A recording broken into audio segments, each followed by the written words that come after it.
soustraction par cassage, et notamment quand il y a un zéro dans le plus grand des deux termes. Donc voici une soustraction. Je vous rappelle les règles. On la pose en alignant bien les chiffres et on met le plus grand des deux nombres en haut et le plus petit des deux en bas parce que le sens de la soustraction, c'est comme ça. Donc je commence. 1 moins 3. Est-ce que je peux enlever 3 de 1? Non, je ne peux pas car 1 est plus petit que 3. Donc je vais casser la dizaine de manière à pouvoir mettre une retenue au niveau du 1.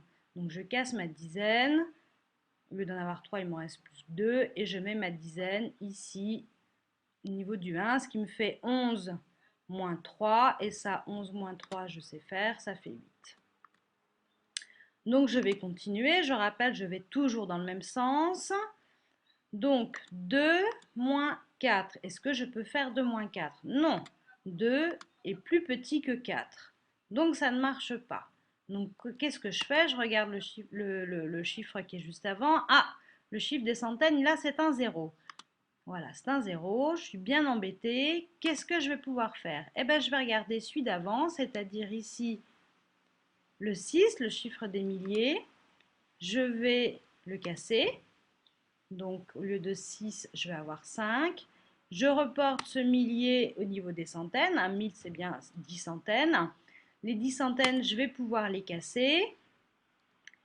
Donc, je mets 9 à la place de 10 et je vais pouvoir reporter ma centaine dans la dizaine, ce qui me fait donc 12 dizaines moins 4, et ça, je sais faire, ça fait 8. Je continue, toujours dans le même sens. Maintenant, j'ai 9 moins 6. 9 moins 6, c'est pas un problème. 9, c'est plus grand que 6. Ça fait 3. Je continue, toujours dans le même sens. 5 moins 7.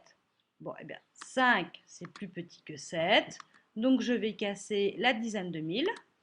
Je pose mon 4. Je mets ma retenue. Et là, je peux calculer. Ça fait 8. 15 moins 7 égale 8. Et je continue. Toujours dans le même sens. 4 moins 5. Je ne peux pas. 4 est plus petit que 5. Je casse la centaine de 1000. Je mets un 3. Je mets ma retenue. 14 moins 5, ça je sais, c'est 9. Et enfin, je vais pouvoir terminer. Et je rappelle, je vais toujours dans le même sens. 3 moins 2, ça fait 1, puisque 3 est bien plus grand que 2.